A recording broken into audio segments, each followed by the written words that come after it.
ఇప్పుడు మీరు ఇప్పుడు ఇక్కడ మీ ఇక్కడ పరిస్థితి మీద అనుకుంటున్నారు, మీరు ఇది కరెక్ట్ అనుకుంటున్నారా? కరెక్ట్ అంటే కరెక్ట్ కాదని చెప్పం, అవునని చెప్పం, మనం చూడాలి కదా. ఈ కాలం కొద్దీ నిజము అబద్ధము, అబద్ధం నిజమవుతుంది, నిజం అబద్ధం అవుతుంది. అబద్ధం చేసిన వాళ్ళను నిజంగా ఉన్న వాళ్ళని కూడా అబద్ధం అనుకుంటున్నారు.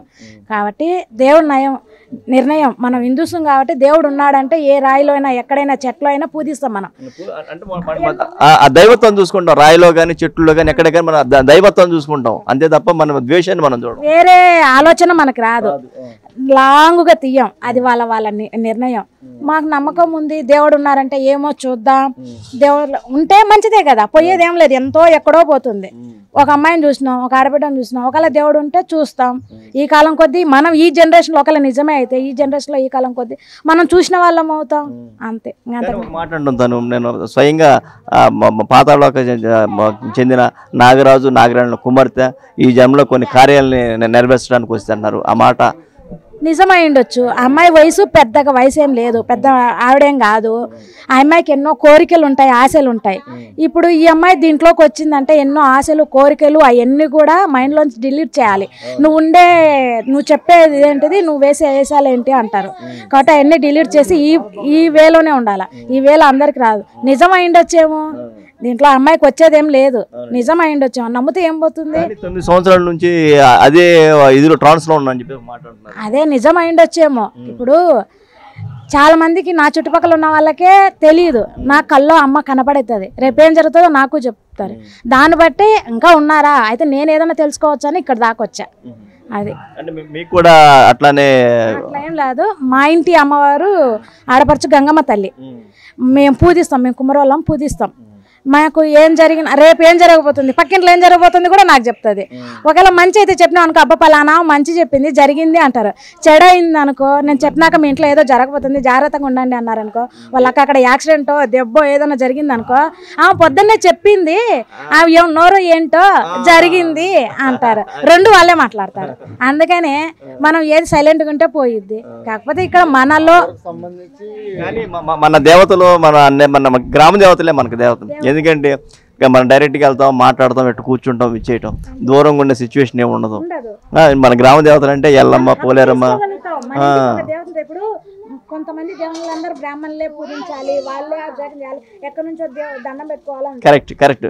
మన గ్రామ దేవత అంటే మనమే పూజించుకుంటాం, మనమే అభిషేకం చేసుకుంటాం, ఆమెను పట్టుకొని హక్ చేసుకొని కూడా శివుడైనా కానీ ఇవైనా కానీ మనతో అట్లానే ఉంటుంది దాదాపుగా. కాబట్టి మా ఇంటి దేవత ఏంటంటే గంగమ్మ తల్లి. కాబట్టి మాకు ఆ రిలేషన్ ఉంది కాబట్టి చూద్దామనే ఒక ఉద్దేశంతోనే, నేను నమ్మకంతోనే వచ్చా. మీరు చాలా కరెక్ట్గా చెప్పారమ్మా. ఎందుకంటే నా మనసులో మన మాట కూడా అంతే. ఎందుకంటే మన దేవతలు అంటే మన దగ్గరికి వెళ్ళాలి, మాట్లాడగలగాలి, మన యొక్క ఇది ఉంటుంది, అస్వతంత్రం. కానీ కొంతమంది దేవుళ్ళు అస్వతంత్రం లేదు, మనం ఇచ్చేయడానికి ఉండదు. చెప్పొచ్చు చెప్పకూడదు. తిరుపతికి పోతాం మనం, ఎంత దూరం, ఎంత ఖర్చు పెట్టుకొని పోతాం, ఎంత దూరం నుంచి దండం పెట్టుకుంటాం. అక్కడికి పోవటానికి అంతన్నా మనకు ఉందా? కానీ మన గ్రామ దేవత, కానీ మనకు పిలిస్తే పలుకుతుంది. మళ్ళీ ఈవిడ పిలిస్తే పలుకుతుంది. అమ్మ బిడ్డలకు బాగాలేదన్నా, అమ్మ అన్న వచ్చి పలుకుతుంది, పట్టుకెళ్ళ మరి అది. కాబట్టి మన గ్రామ దేవతలు మన చిన్న చుట్టుపక్కల ఎవరున్నారు ఏంటి అవన్నీ చూసుకున్న తర్వాత దూరం మెట్టెక్కితే బాగుంటుంది. ఎవరేం చెప్తున్నారో విని దానివల్ల పోయేది ఏం లేదుగా. అంత లాంగ్ తీసుకొని ఆ అమ్మాయిని తప్పు మాటలు మాట్లాడటం, ఆ పిల్ల చిన్నపిల్లే కదా, తప్పు మాటలు మాట్లాడటం, ఏమో కొంచెం విశ్లేషణ చేస్తే ఆ అమ్మాయికి వయసు వచ్చిన తర్వాత విశ్లేషణ అదే నిజమే వచ్చాము. మనం ఇంత తప్పు మాటలు మాట్లాడి చేయకూడదు కదా. అదే మీరు చెప్పింది రైటేనమ్మా. ఎందుకంటే మన దేవతలు అంటే పక్క ఉంటారు, మనతో ఉంటారు, మనతో కలిసి ఉంటారు, మనం పెట్టింది తింటారు. మన కోడిని కోస్తే కోడిని తింటారు, ఏమ్మా మన కోడికి వస్తే కోడిని తింటారు, మేకనికి వస్తే మేకని తింటారు, మన పొంగల్ పెడితే పొంగల్ తింటారు, అన్నీ చేస్తారు. కానీ కొంతమంది దేవుళ్ళకి అది రానివ్వరు మనల్ని, అంటే మధ్యలో వాళ్ళు ఉంటారు. ఇదొక్కటే ఉంటది మనకి, ఇదొక్కటే మనం ఎంత డబ్బు పెట్టుకున్నా ఇదొక్కటే చేయగలుగుతాం, ఏం చేయలేం మనం. అదే మనం అదే అంతే చేయగలం. అదే మన గ్రామ దేవతలకు అడిగిపోయినాం అనుకో, స్వయం శక్తులు మన ఇంట్లో ఆడబిడ్డకు మనం ఎలా చీర కడతామో, ఎలా బొట్టు పెడతామో అవన్నీ గ్రామ దేవతలకు చేస్తాం. ఇంకా నాగమ్మ తల్లి అయినా అంతే, గ్రామ దేవతలు అయినా అంతే, ఎవరైనా కూడా అంతే కదా. దాదాపుగా మనం వెళ్ళి ఆయన దగ్గరికి వెళ్ళి మనం అభిషేకం చేసుకోవచ్చు. అని కొన్ని చోట్ల కుదురుద్ది, కొన్ని చోట్ల కుదరదు శివుడికి అనేది. అది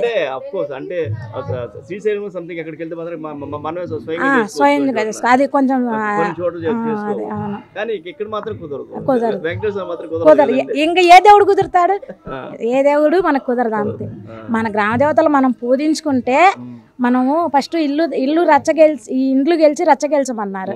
ఫస్ట్ మన గ్రామ దేవతలు మన హిందూస్ వరకన్నా, ఎవరో నమ్ముకుంటాం అనలే, మన హిందూస్ వరకన్నా పక్కన వాళ్ళందరూ వాళ్ళను ఎంత హైప్ చేసుకుంటున్నారే. మన దేవుళ్ళని మనం కించపరచుకోవచ్చా? మనం చేసుకోవచ్చా? మనకు మనమే. మరీ విజ్ఞానంలోకి నేను ఎక్కడికో మూర్ఖత్వంలోకి వెళ్ళమనట్లేదు, కానీ దేవుడు ఎక్కడున్నాడు? ఇప్పుడు ఇన్ని అప్పట్లోంచి దేవతలు లేని ఇన్ని గుళ్ళు వచ్చాయి మనకు, ఇంత రాజులు కట్టించారా? వాళ్ళకి తెలియదా? కాబట్టి కొంచెం అన్నా మనం దేవతలను తెలుసుకొని పూజించుకుంటే బాగుంటుందని నేను అనుకుంటున్నా. ఎన్నో సినిమాలకు పోతాం, షికార్లకు పోతాం, ఎంతో పోతాం కదా. జస్ట్ నెలకొకసారో పండగకో ఏ దేవుడు ఎక్కడున్నాడో, మన దేవుడు ఎవరో వల్ల మనశాంతి ఉంటుంది, మనశాంతి ఉండి చుట్టుపక్కల బాగుంటుంది, అంతా బాగుంటుంది. ఏ దేవుడు ఎక్కడ నెలకొకసారో పండగకో పోయి దేవుని పూజించుకుంటే మనశాంతి, మన దేవుని మనం గౌరవించుకున్నట్టు అవుతుంది. మన పిల్లలకు మనం మంచేంది చెడేందో చెప్తాం. ఇప్పుడు ఎన్నెన్నో జరుగుతున్నాయి, చూసినప్పుడల్లా ఏంద్రా ప్రపంచం ఎటుపోతుంది అనిపిస్తుంది, బాధేస్తుంది. మగపిల్లలకు బాధ వేస్తుంది, ఆడపిల్లల తల్లులకు భయం వేస్తుంది. కొంచెమన్నా ఈ పిల్లోళ్ళకి ఇక్కడ దేవుడు ఉన్నాడు, ప్రత్యక్ష దేవుడు ఉన్నాడు నాన్న, మనం ఈ తప్పు చేస్తే ఇలా దేవుడు నాన్న కొడతాడు అది అంటే దేవుడే లేని మన నిర్ణయం చేసేస్తే మన పిల్లలకి ఏం తెలుస్తుంది? అదే విజ్ఞానం ఉండాలి, దేవుడి పక్క భక్తి రెండు ఉండాలి. మరి మూర్ఖత్వం బొమ్మని చేతులు ఉండకూడదు, ఉండాలి. ఎంతవరకు ఉండాలో అంతవరకు ఉండాలి. కానీ మన పిల్లలకు చెప్పండి, ఈడ దేవుడు ఉన్నాడు, దేవుడు మనం తప్పు చేస్తే అని కొంచెం చేయకూడదు. మన అంబడి తిరుగుతుంటాడు, ఈమె తిరుగుతున్నారు, ఈ కాలం కొద్ది ఉన్నారు నాన్న, మన అంబడి మనం పూజించే దేవుడు ఉన్నాడని చెప్పాలి. చెప్తే బాగుంటుందని నేను అనుకుంటున్నాను, నా నిర్ణయం అది. మీరు కానీ కొంచెం లొకేషను మాలాకు తెలియదు. మాకు ఇప్పుడు నేను ఇద్దరిని కనుక్కొని, నా ఎంబడి వచ్చే వాళ్ళని ఇద్దరిని కనుక్కొని మీకు తెలుసా అని వచ్చాను. మీరు లొకేషను, గూగుల్ మ్యాపు దగ్గర ఉన్న వాళ్ళమే, ఇంకా ఎంతోమంది దూరం ఉంటారు. మీరు అసలు ఇక్కడికి ఆ అమ్మాయి భవిత ఇక్కడికి వచ్చిన విషయం కూడా మీరు క్లారిటీ చెప్పాలి. వీడియోలలో మాకు కొద్దిగా తెలిసింది, ఆ అమ్మాయి ఇక్కడ ఉందా, ఇక్కడ అని. ఆ అమ్మాయి ఇక్కడికి వచ్చి గుంటూరు జిల్లా లింగాయపాలెం అని చెప్పాను అంటారు. అంటే మనకంటే తెలిసింది గుంటూరు జిల్లా అని. ఇప్పుడు కడప జిల్లా అంటే కడప జిల్లా కిందకి రాజంపేట వస్తుంది, ఇంకా చాలా ఊర్లు వస్తాయి. అది గుంటూరు జిల్లా అయితే ఫస్ట్ ఏమనుకున్నానంటే ఏటూరు లింగాయపాలెం ఉంది, అది అనుకున్నాను. ఆ పక్క మాకు దాదాపు ఒక 20 కిలోమీటర్లు ఎంత ఉంటుంది. ఇక్కడ చూస్తే ఇక్కడ గుంటూరు నుంచి దాదాపు 20 కిలోమీటర్లు ఉన్నట్టుంది దాదాపు. ఇది ఈ స్వామి ఉన్నారు కదా, వాళ్ళ శిష్యులు ఉన్నారు, అతని నెంబర్ అని ప్రొవైడ్ చేయండి ఎక్కడ అని, కింద గూగుల్ మ్యాప్ ఇవ్వండి. ఇంకెవరైనా వచ్చే వాళ్ళు ఉన్నారేమో ఆ అమ్మాయిని చూసి. అది థ్యాంక్ యూ. నా పేరు వీరాంజనేయులు అండి, మాది ఇక్కడే గుంటూరు లోకలే. ఇక్కడ స్వయంభూ నాగసాయిబాబా పిలిచారని మేము ఇక్కడ మా భార్యకు ఉద్యోగం కోసం ఇక్కడ బాగా చెప్తున్నారు. వాకు మా అందరికీ మంచి జరుగుతుందన్న ఉద్దేశంతో మేము కూడా ఉద్యోగం రీత్యా అడగడానికి మేము వచ్చాము ఇక్కడికి. మీ భార్య గారికి ఉద్యోగం వచ్చిందండి? రాలేదు. దాని గురించి మేము ప్రయత్నం చేస్తుంది, ఎగ్జామ్స్ రాస్తుంది, దానికోసం మేము అడగటానికి వచ్చాం అన్నమాట.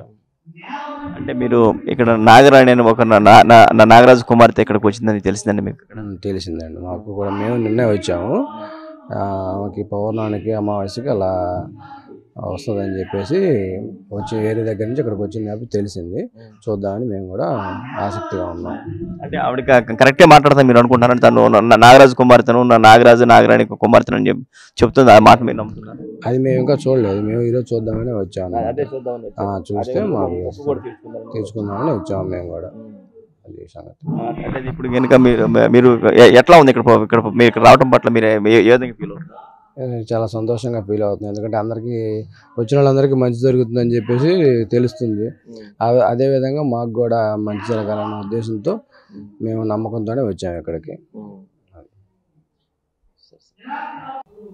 మన భారతీయ చరిత్రలో నాగులు అనే పదానికి ఒక ప్రత్యేకమైన ఒక స్థానం ఉంది.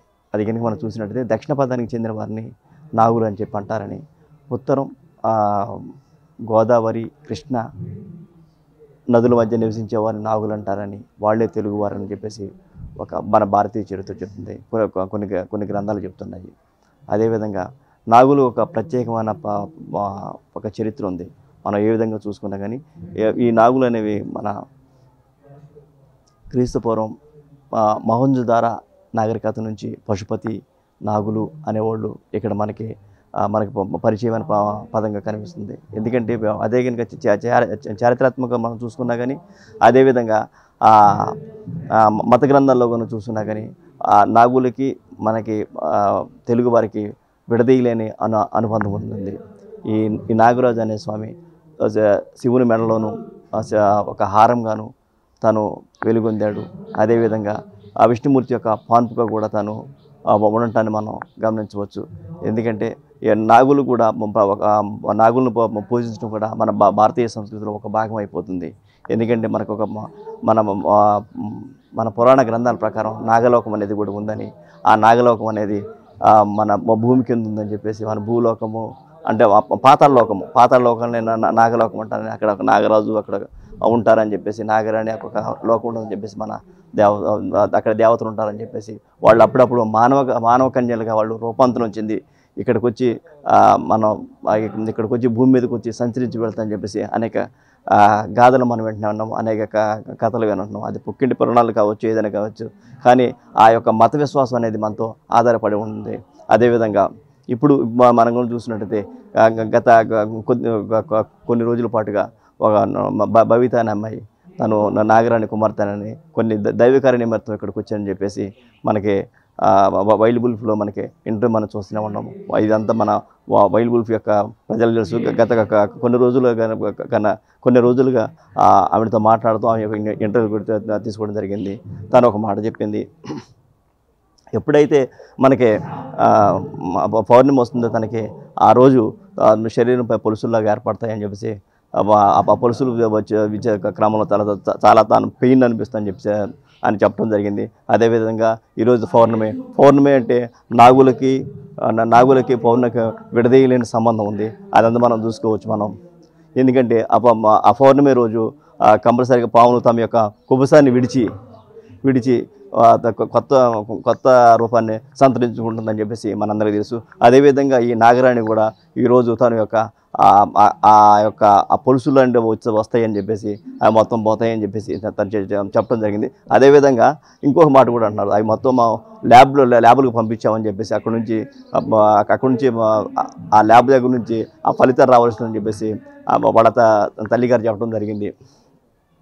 అదేవిధంగా భూలోకంలో తను వెలిశానని కొన్ని దైవకర్మర్తలను చెప్తున్న ఈ నాగరాణి ఇప్పుడు ప్రస్తుతానికి మనకి ఇక్కడ గుంటూరు జిల్లాలో లింగాయపాలెంలో అని చెప్పేసి ఒక గ్రామంలో ఉన్నారు. ఎందుకంటే ఇక్కడ నాగులకి అయితే ఇక్కడ ఈ ప్రాంతాల్లో ఉన్న మన తెలిసింది మనం చూసాము. ఇక్కడికి వచ్చారు. ఈరోజు ఇక్కడికి వచ్చి పూజలు చేయడం గత 10 రోజుల మటు మనం చూస్తూనే ఉన్నాము. అదేవిధంగా ఈరోజు పౌర్ణమి గురు పౌర్ణమి, ఈరోజు ఆమె యొక్క పరిస్థితి ఎలా ఉందని తెలుసుకోవడానికి మనం వచ్చాము. ఎందుకంటే తను పౌర్ణమి రోజు తను కుబ్సం లాంటిది తను ఇదవుతుందని, ఆ పొలుసులు వస్తాయని చెప్పేసి తన బాధను అనిపిస్తానని విషయం మీకు